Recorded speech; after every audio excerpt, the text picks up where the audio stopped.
Corona virus ఈ పేరు వింటేనే ఒళ్ళు జలధరిస్తుంది. ఇప్పటికీ చాలా మంది గజగజ వణికిపోతుంటారు. ఎందుకంటే చిన్నగా ప్రారంభమై ఒక మహమ్మారిగా వ్యాపించి అనేక మంది జీవితాలను బలగొంది ఈ కరోనా వైరస్. కనీసం మనిషిని చూసుకోకుండా చేసింది. అటువంటి ప్రమాదకరమైన కరోనా వైరస్ మళ్ళీ ఇప్పుడు కొన్ని దేశాల్లో వ్యాపిస్తుంది. దీనికి సంబంధించి పూర్తి వివరాలు తెలుసుకుందాం. 2020 ఫిబ్రవరిలో చైనా దేశంలోని వ్యూహాన్ నగరంలో మొట్టమొదటిసారి ఈ కొత్త వైరస్ బయటపడింది. తొలి కేసు నమోదయ్యాక దీనికి కరోనా వైరస్ అని పేరు పెట్టారు. అలా చిన్నగా కేసులు నమోదై వేలల్లోకి ఈ సంఖ్య చేరింది. మరోవైపు వందల్లో మరణాల సంఖ్య ప్రారంభమైంది. అలా ప్రపంచంలోని దేశాలకి ఈ వైరస్ వ్యాపించింది. ఏ దేశానికి ఆ దేశం ఆరోగ్యపరమైన రక్షణ చర్యలు తీసుకున్నా కేసులను తగ్గించలేకపోయారు, మరణాలను ఆపలేకపోయారు. ప్రభుత్వాలు చేసేదేం లేక లాక్డౌన్ ప్రకటించాయి. ఉపాధి లేక పేదలు అలమటించారు. కరోనా బారిన పడ్డ వారికి ఆసుపత్రుల్లో బెడ్స్, ఆక్సిజన్ సిలిండర్లు లేక నరకం చూశారు. చిన్న పెద్ద అనే తేడా లేకుండా కడుపులో ఉన్న బిడ్డ నుంచి పండు ముసలి వరకు కరోనా బారిన పడ్డారు. Bharat, China, Japan, Korea, Malaysia, Indonesia మొదలైనటువంటి దేశాల్లో ఈ వ్యాధి ప్రభావం ఎక్కువై లక్షల్లో మరణించారు.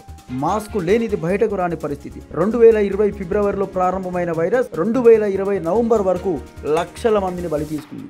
ఆ తర్వాత కొన్ని నెలలు తక్కువ కేసులు నమోదాయి.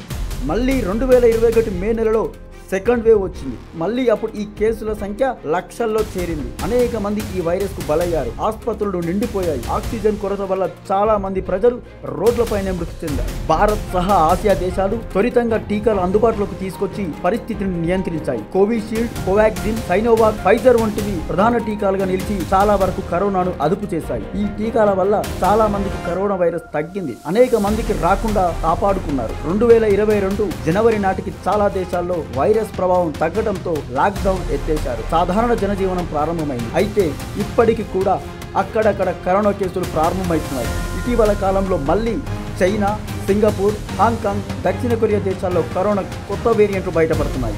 70 లక్షలకు పైగా జనాభా ఉన్న నగరంలో ఈ వైరస్ చురుకుగా వ్యాపిస్తుందని వైద్యులు తెలిపారు. సాధారణంగా కేసుల సంఖ్య గణనీయంగా పెరిగినప్పుడు మాత్రమే సింగపూర్ ఆరోగ్య శాఖ వివరాలను వెల్లడిస్తుంది. ప్రజల్లో రోగనిరోధక శక్తి తగ్గడం వల్ల ఈ కేసుల సంఖ్య పెరుగుతుందని ప్రభుత్వం ప్రకటించింది. అయితే ప్రస్తుతం వ్యాప్తిలో ఉన్న వేరియంట్లు అప్పుడున్నటువంటి మహమ్మారి అంత వేగంగా వ్యాపించడం లేవని ప్రభుత్వం ప్రకటించింది. ప్రపంచవ్యాప్తంగా 2020 జనవరి నుంచి 2025 ఏప్రిల్ వరకు 70,47,53,890 మందికి ఈ వైరస్ సోకగా 70,10,681 మంది ఇప్పటి వరకు మరణించారు. 69,77,43,209 మంది కోలుకున్నారు. మళ్ళీ ఇతర దేశాల్లో కేసుల సంఖ్య పెరగడం కలవర పెడుతుంది. కావున అందరూ జాగ్రత్తలు తీసుకొని కరోనా బారిన పడకుండా కాపాడుకోవాలని వైద్యులు కోరుతున్నారు.